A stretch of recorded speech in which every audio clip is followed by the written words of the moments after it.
갈라디아서 2장 내용을 우리가 함께 읽는 날입니다. 갈라디아서 2장의 내용을 보면 바울 사도가 예루살렘에 올라가서 이 예루살렘 교회의 지도자들과 함께 서로 만나서 그가 이방인들에게 전하는 그 복음의 내용을 가지고 함께 그들과 이야기를 나누고, 그래서 그 사도들 전체가 바울 사도는 하나님이 그를 사도로 부르셔서 이방인들 중심으로, 오늘 본문에 보면 할례를 받지 않은 사람들, 무할례자들이다 이렇게 표현하는데, 무할례자들에게 복음을 전하는 사도로 하나님이 부르셨다라고 하는 사실을 공적으로 인정하는 그런 일이 있었음을 이야기하고, 하나의 에피소드 같은 그런 사건을 하나 기록하는데, 이 게바 베드로 사도가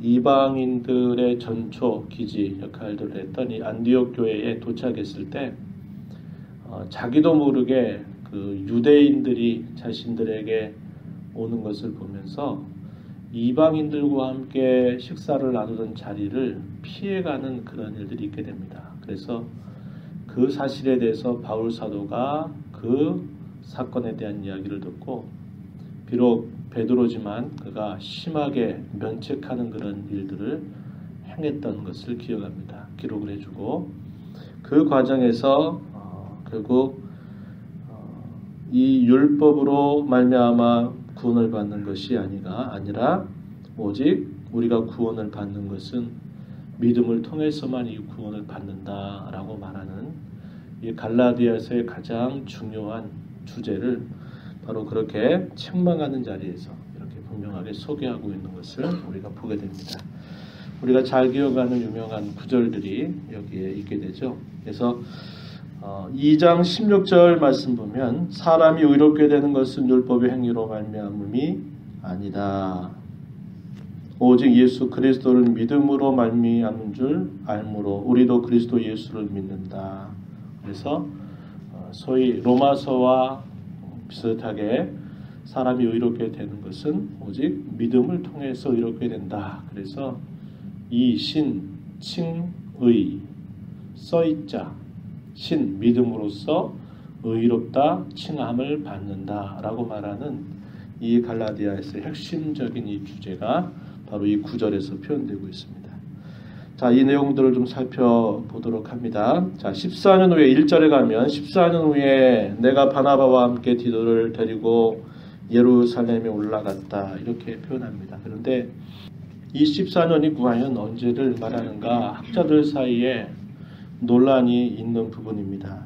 자, 이것을 예를 들어서 바울 사도가 1차 전도 여행 직후라고 이렇게 말하게 되면, 그가 사도로 부름받은 지 어느 정도의 시간이 지났느냐라고 했을 때 상당히 많은 시간들이 흘렀다라는 것을 보게 됩니다.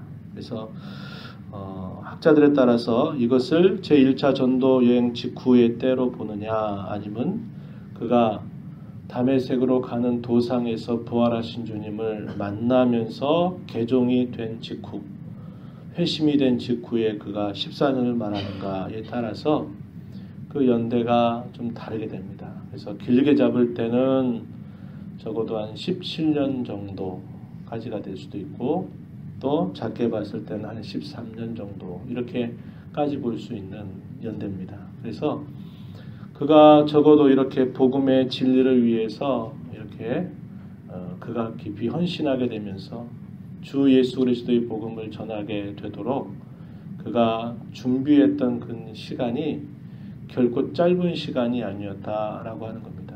물론 우리가 사도행전 9장에 보게 되면 그가 다메섹으로 가는 도상에 부활하신 주님을 만나고 나서 다메섹에 예수 믿는 사람들을 잡아서 감옥에 가두려고 갔던 그 목적이 뒤바뀌어서 다메섹에 가서 예수가 그리스도라고 전하는 그런 자기의 뜻과 전혀 다른 메시지를 그가 다메섹으로 가서 전했던 기록이 사도행전 9장의 끝자락 보면은 표현되고 있어요.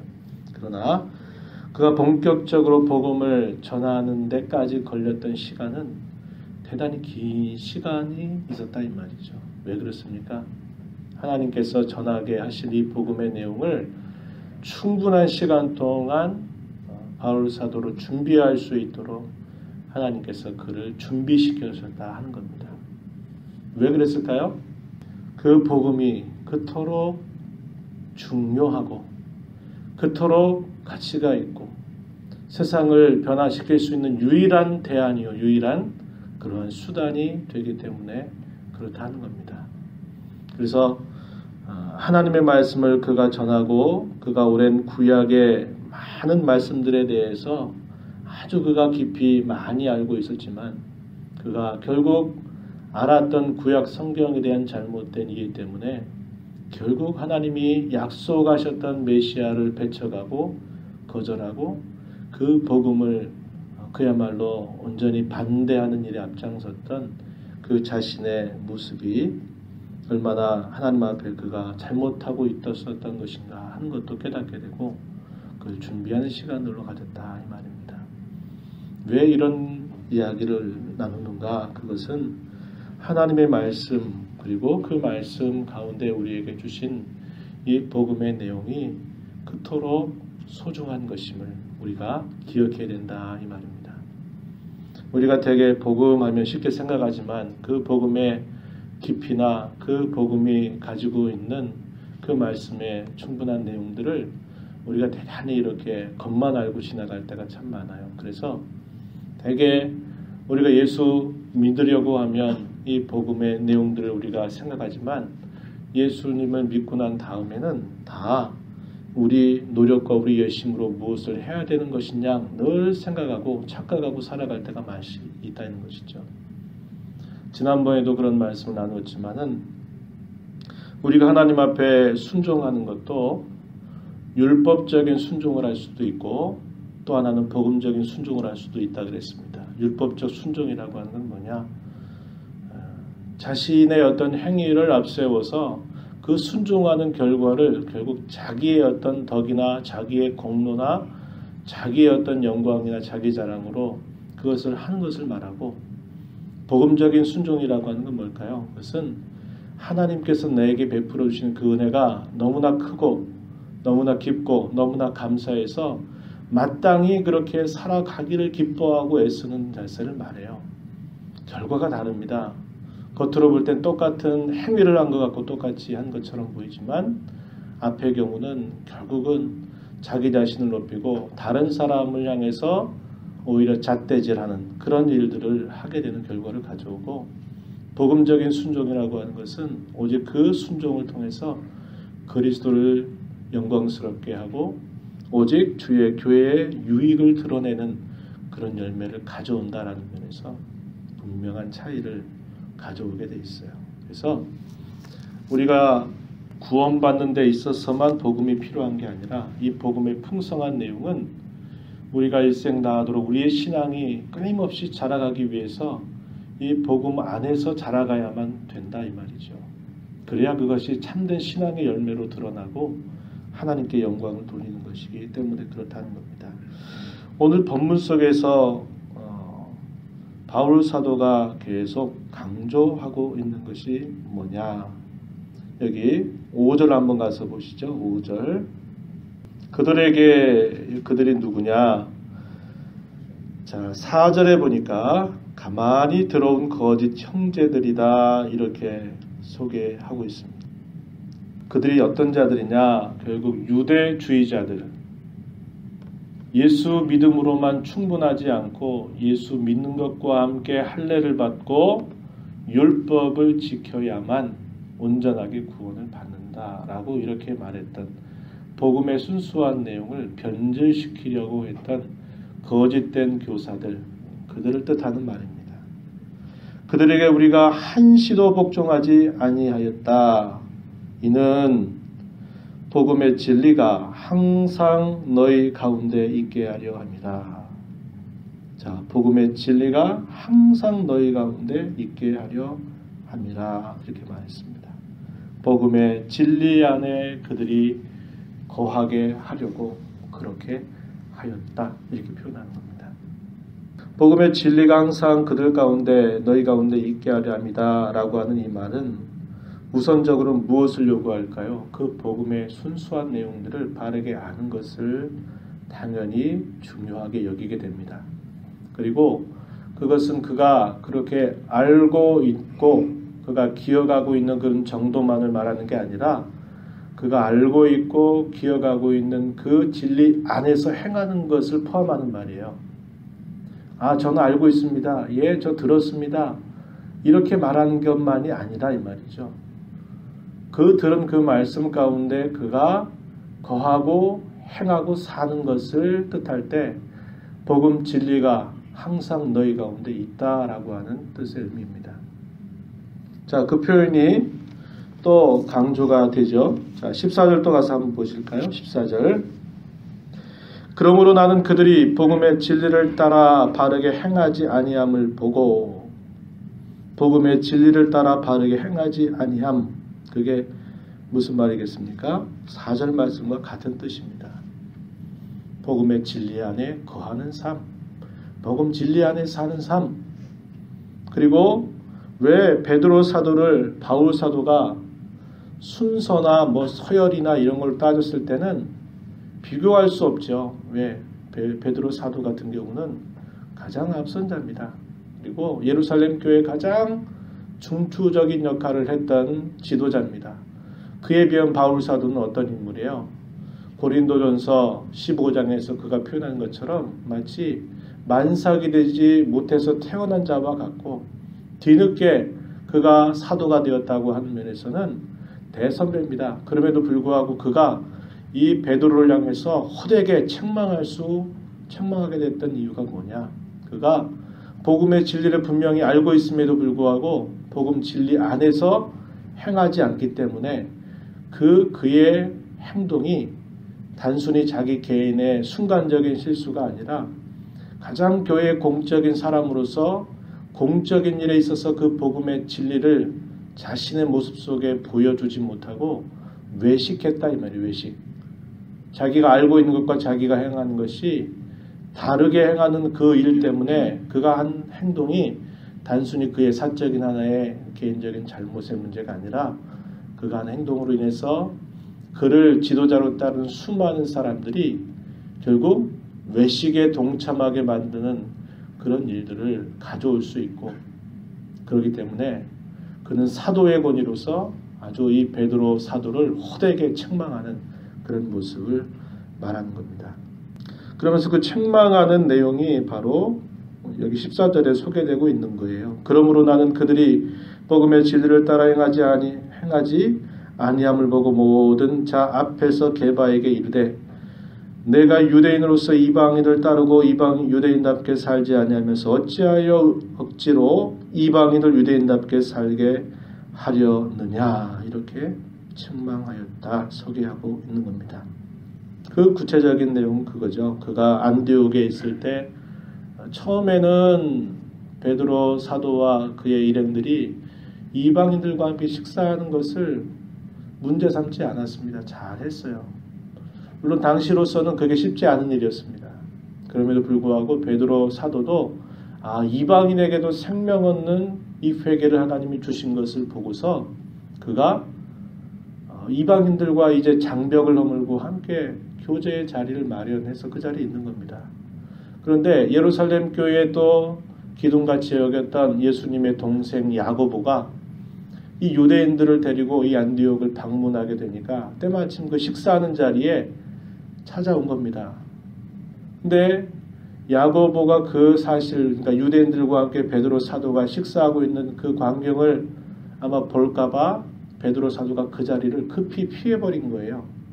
그러니까 그와 함께 있었던 여기 바나바도 베드로가 그렇게 행동하니까 자기도 그 베드로 사도와 함께 그 자리를 피해버린 거예요. 왜?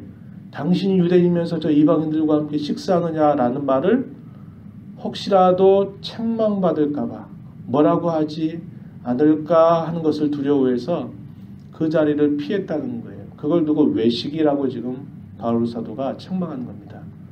당신은 복음에 대해서 알고 있고 이방인과 유대인들의 장벽이 다 허물어졌다는 걸 당신은 알고 있으면서 왜 이방인들과 함께 식사하는 그 자리를 두려워해서 피했느냐?